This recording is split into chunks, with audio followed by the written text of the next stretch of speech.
So, Alex Ocasio-Cortez, I was mean to her in my last video, and Rashida Tlaib, I said that the CIA, or at least a lot of them, think that she's a spy and that she's not loyal to the United States. Do I think Rashida Tlaib's a spy? I don't think you have to be a spy to have the potential to turn on the United States. And do I think she'd turn on the United States? I don't think she'd ever have the opportunity to do that. And so,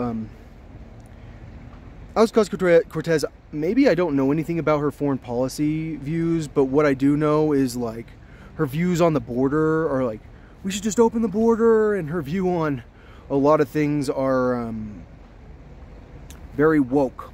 Like, she's a woke person, and it's kind of like, when you use the word woke, it's like a good thing or it's bad at the same time. Like, it's like you're progressive, but then at the same time you're like, your belief system's so silly. It's like it's like, how in the world can you think that genetics are heritable? Like, the way you look, everything about you is heritable except for your brain. We all are born with an equal brain. You never know if you're smarter, but then you think that, like, you can inherit traits from your parents. But then if it's your parents, it's like, oh yeah, the reason I'm smart is because my dad was smart. But then the idea that, like, intelligence is heritable, it's like the most offensive idea ever. All I'm saying is, I don't know. I don't know Alex Ocasio-Cortez. What I do know is that she seems to be a person that's so progressive that her belief system's silly.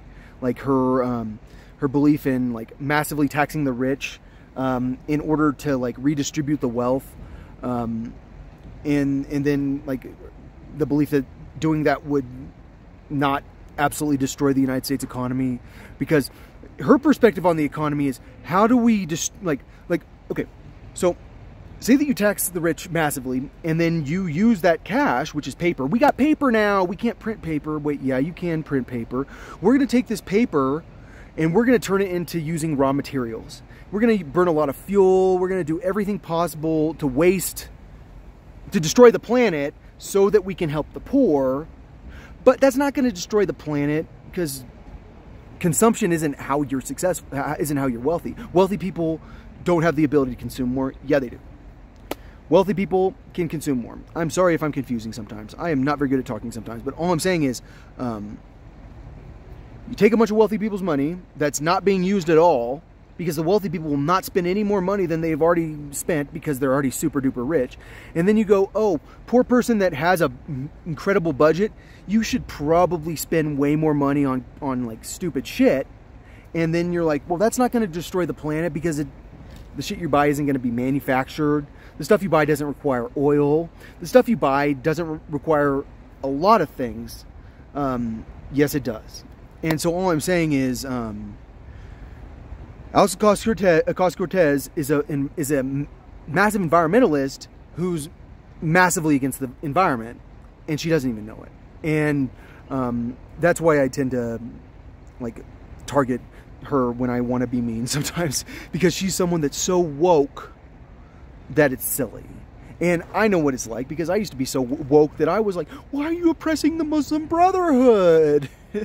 They're just a secret society of people that are determined to murder the Egyptian government, and not just the Egyptian government. They want to murder all the Americans too.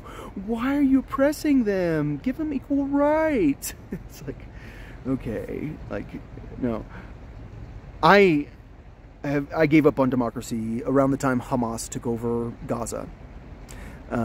That's when I realized democracy's fucked. And it's not just the Middle East that has a problem with democracy, it's the United States. I mean, we'll pick someone like Donald Trump, and it's these religious nuts that really believe this guy is God's chosen person, when he's a national security threat, big time. Not that big, but that's the thing. Like, national security threats, when they get that tied into your country, tend to not want to be a national security threat, because they're, like, so connected to your country. They have a nice life. It's the people that are not as tied to your country sometimes that are the real national security threats. All I'm saying is, I'm sorry if I was mean to AOC. And Rashida Tlaib, I don't think she's actually a spy. I think she's an American. But I think that you can have an American that turns against America if you decide to go to war with Islam. And do I want to go to war with Islam? That's what Haqqani wants. That's what a lot of people want. I want it. I don't particularly want to go after the Americans that are Muslims. But I definitely want to kill a lot of people in the Middle East, especially in Egypt. I'd love to kill everyone at Al-Azhar.